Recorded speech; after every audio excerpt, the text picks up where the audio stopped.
Hello दोस्तों, स्वागत है आप सभी का हमारे YouTube channel science GK and GS में। एसएससी एमटीएस एग्जाम 2023 19 मई के फर्स्ट शिफ्ट का एग्जाम खत्म हो चुका है और अब तक मेरे पास मैक्सिमम रियल क्वेश्चन आ चुके हैं जो एग्जाम में पूछे गए थे। तो शुरू करते हैं आज की वीडियो, देख लेते हैं आज के फर्स्ट शिफ्ट में किस प्रकार क्वेश्चन पूछे गए हैं जीके एंड जीएस के। तो आज का फर्स्ट प्रश्न है जो फर्स्ट शिफ्ट में पूछा गया है, मणिपुरी नृत्य किसका प्रसिद्ध नृत्य प्रतिनिधित्व करता है? तो ये राधा और कृष्ण के प्रेम प्रसंग का प्रतिनिधित्व करता है। तो राधा और कृष्ण का प्रेम इसका राइट आंसर हो जाए। इसमें नेक्स्ट क्वेश्चन पूछा गया था, 50वें मुख्य न्यायाधीश कौन है? मतलब वर्तमान में जो मुख्य न्यायाधीश वो कौन है? तो धनंजय वाई चंद्रचूड़ है। तो धनंजय वाई चंद्रचूड़ इसका राइट आंसर हो जाएगा। और ये 9 नवंबर 2022 से मतलब अपने पद पर कार्य, तो ये भी आपको ध्यान रखना। और 49वें कौन थे? तो ये तो उदय उमेश ललित है। और फर्स्ट कौन थे? तो सीजीआई कौन थे? हेरा लाल जे कानिया थे। ये भी आपको ध्यान रखना है। और सर्वोच्च न्यायालय की पहली महिला न्यायाधीश कौन थी? फातिमा एम बीवी थी। ये भी आपको ध्यान रखने से। नेक्स्ट पूछा गया था, चार्टर एक्ट 1793 क्या था? तो इससे भारत में कंपनी के व्यापार एकाधिकार को अगले 20 वर्षों तक जारी रखा गया था। तो ये इसका राइट आंसर हो जाए। इसमें नेक्स्ट क्वेश्चन पूछा गया था, सूर्य की रोशनी की कमी से कौन से विटामिन की कमी होती है? तो विटामिन डी की कमी होती है। तो विटामिन डी इसका राइट आंसर हो जाए। इसमें नेक्स्ट क्वेश्चन पूछा गया था, कौन सा पुरातात्विक स्थल भारत में नहीं है? तो मेहरगढ़ ऑप्शन में दे रखा था। मेहरगढ़ इसका राइट आंसर हो जाएगा क्योंकि ये बलूचिस्तान यानी पाकिस्तान में है, जहाँ नवपाषाण युग के बहुत से अवशेष मिले हैं। तो इन मेहरगढ़ इसका राइट आंसर हो जाए। सो नेक्स्ट में पूछा गया था, क्षत्रिय नृत्य के जनक कौन थे? महापुरुष है श्रीमंत शंकर देव है। तो महापुरुष श्रीमंत शंकर देव इसका राइट आंसर हो जाए। सो नेक्स्ट में पूछा गया था, विश्व का सबसे बड़ा महासागर कौन सा है? तो विश्व का सबसे बड़ा महासागर बात करें प्रशांत महासागर, प्रशांत महासागर इसका राइट आंसर हो जाएगा। और इसका आयतन की बात करें, मतलब इसमें टोटल जो जल है उसका कितना परसेंट है? तो 50.1% है।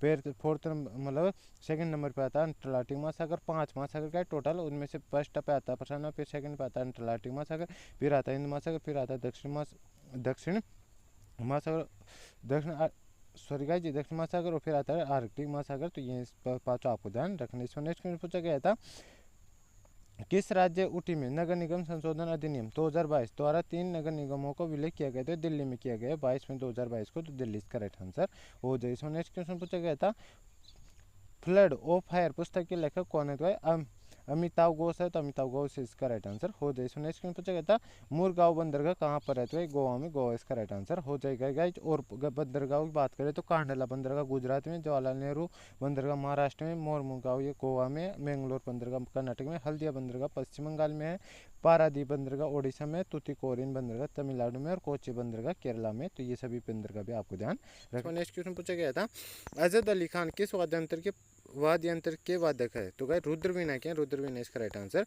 हो जाएगा गाय। और रुद्र वीणा जो बजाते हैं वो कौन कौन है? तो असित कुमार बनर्जी, बहाउद्दीन दादगर, जिया मोउद्दीन दागर, हिंदराज डिवेकर, ज्योति हेगड़े, बांदे अली खान, मुराद खान और नौबत खान। ये सभी कौन किसके वादक है? ना रुद्र वीणा के वादक है। तो ये भी आपको ध्यान रखने से। नेक्स्ट क्वेश्चन पूछा गया था, कौन सी पब्लिक सेक्टर की बैंक है? तो पब्लिक सेक्टर की बात करें तो टोटल 12 बैंक है, उनमें से बात करें तो बैंक ऑफ बड़ौदा इसमें ऑप्शन दे रखा, तो ये इसका राइट आंसर हो जाएगा। उनकी बात करें तो भारतीय स्टेट बैंक की इसका स्थापना की बात करें 1955 में हुई थी। पंजाब नेशनल बात करें तो इसकी स्थापना 1854 में हुई थी। बैंक ऑफ बड़ौदा की स्थापना 1908 में हुई थी। बैंक ऑफ इंडिया की स्थापना 1906 में हुई थी। और बैंक ऑफ महाराष्ट्र की स्थापना की बात करें 1935 में हुई थी। और यूनियन बैंक ऑफ इंडिया की स्थापना 1919 में हुई थी। केनरा बैंक की स्थापना 1906 में हुई थी। सेंट्रल बैंक ऑफ इंडिया की स्थापना 1911 में हुई थी। और गाइज भारतीय बैंक की बात करें तो इसकी स्थापना 1907 में थी। और इंडियन ओवरसीज बैंक की स्थापना 1937 में थी। पंजाब और सिंध बैंक की स्थापना 1960 में थी। और यूसीओ बैंक की स्थापना 1943 में थी। तो ये भी आपको ध्यान रखना है, ये इनसे स्थापना से भी क्वेश्चन पूछा जा सकता है यहाँ पे। इस पर नेक्स्ट क्वेश्चन पूछा गया था, पॉजिटिव चार्ज का मतलब क्या होता है? इलेक्ट्रॉन की तुलना में प्रोटॉन मतलब ज़्यादा होते हैं। मतलब पॉजिटिव चार्ज जिस तत्व में होता है ना उसमें प्रोटॉन ज़्यादा होते हैं, जिसमें नेगेटिव चार्ज रहता है उसमें इलेक्ट्रॉन ज़्यादा होते हैं। तो ये आपको ध्यान रखना, पॉजिटिव चार्ज का मतलब उसमें प्रोटॉन की संख्या ज़्यादा है। तो प्रोटॉन इसका राइट आंसर हो जाए। सो नेक्स्ट में पूछा गया था, क्षेत्रफल के अनुसार विश्व में भारत की रैंक क्या आता है? 7वें नंबर पर आता है। 7वां इसका राइट आंसर हो जाएगा। और जनसंख्या के मामले में फर्स्ट स्थान पर आता है, ये भी आपको ध्यान रखना है। और तो गाइस ये 7 इसका राइट आंसर। भारत के क्षेत्रफल की बात करें तो 32,87,263 वर्ग की में, जो विश्व कुल सतह का लगभग 2.4% है। ये फैक्ट भी आपको ध्यान रखना है। इसमें नेक्स्ट में पूछा गया था, मकर संक्रांति में किस भगवान की पूजा की जाती है? सूर्य भगवान की पूजा की जाती है। तो सूर्य भगवान इसका राइट आंसर हो जाए। इसमें नेक्स्ट में पूछा गया था, इनमें से कौन भारतीय धावक है? तो ये ऑप्शन दे रखा है। तो ऑप्शन ऑप्शन की बात करें तो मिल्खा सिंह दे रखा है, तो मिल्खा सिंह इसका राइट आंसर हो जाएगा। ये एक भारतीय धावक थे, तो ये इसका राइट आंसर हो जाएगा। इनकी पुस्तक की आत्मकथा की बात करें तो कौन सी, the race of my life थी, और ये मिल्खा सिंह भारतीय धावक एथलीट है, तो ये भी आपको ध्यान रखना है। इसको नेक्स्ट में पूछा गया था, पेरिस स्थित संस्था financial action task force FATF ने 19 अक्टूबर 2022 को किसको लिस्ट से बाहर कर दिया है?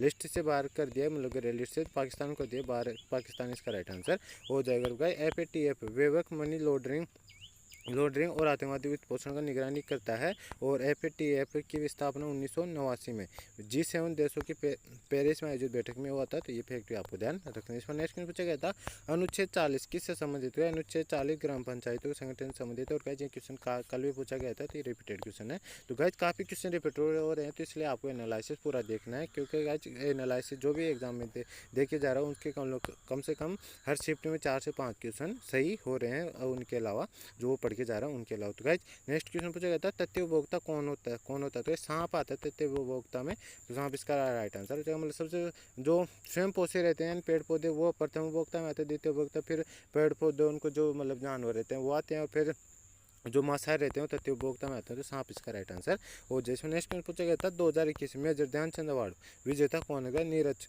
इसमें मेजर ध्यानचंद अवार्ड की विजेता की बात करें तो ये भी टोटल 12 खिलाड़ियों को दिया गया था। इनमें से नीरज चोपड़ा की बात करें तो मतलब यहाँ पर क्रिकेट का पूछा था, क्रिकेट में किसको दिया गया था? 12 खिलाड़ियों को दिया गया था टोटल, तो इसमें क्रिकेट को किसको दिया गया था? मिताली राज को दिया गया था। मिताली राज इसका राइट आंसर हो जाएगा क्रिकेट के अंतर्गत। और 12 खिलाड़ियों की बात करें तो किस किसको दिया गया था?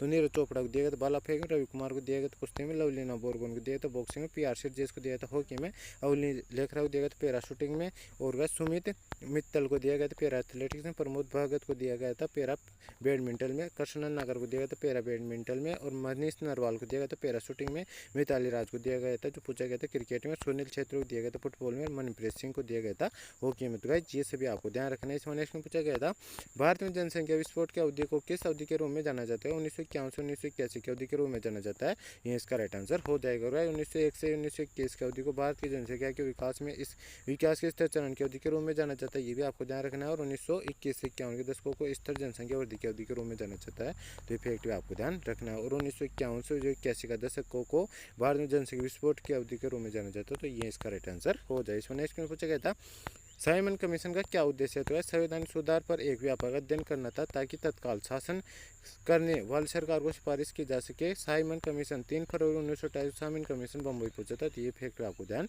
रखने। इसमें नेक्स्ट पूछा गया था, कुषाण वंश की दूसरी राजधानी कौन सी थी? मथुरा थी, मथुरा इसका राइट आंसर हो जाएगा। और कुषाण वंश की बात करें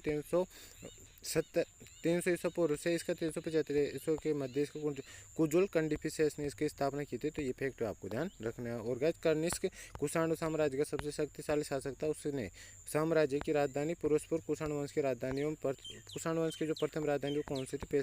पेशावर यानी पुरुषपुरा थी, और सेकंड कौन सी थी? मथुरा थी, ये फैक्ट भी आपको ध्यान रखने। इस पर नेक्स्ट पूछा गया था, भारत किस देश के साथ समुद्री सीमा साझा करता है? दक्षिण पूर्व की बात करें श्रीलंका के साथ साझा करता है जो जलीय सीमा समुद्री सीमा है, और दक्षिण पश्चिम मालदीव के साथ साझा करता है, तो ये दोनों जो भी ऑप्शन दे रखा होगा वो अपना राइट आंसर हो जाएगा। और गाइस जो स्थलीय सीमा किन किन देशों के साथ साझा करता है? तो 7 देशों के साथ सीमा साझा करता है, चीन, भूटान, नेपाल, पाकिस्तान, बांग्लादेश, अफगानिस्तान और म्यांमार के साथ भूमि की सीमा साझा करता है, तो ये फैक्ट भी आपको ध्यान रखना है। तो गाइस ये था आज के फर्स्ट शिफ्ट का full paper analysis. I hope आपको वीडियो पसंद आएगी। वीडियो पसंद आए तो वीडियो को लाइक करें, चैनल पहली बार चैनल को सब्सक्राइब कर बेल आइकन ऑन कर ले, ताकि मैं जैसे नेक्स्ट शिफ्ट का एग्जाम खत्म हो और उसका एनालिसिस लेके आऊँ तो उसका नोटिफिकेशन आप तक पहुँच जाए और आप सबसे पहले एनालिसिस देख सके। तो गाइस मिलते हैं नेक्स्ट वीडियो में, तब तक के लिए जय हिंद जय भारत।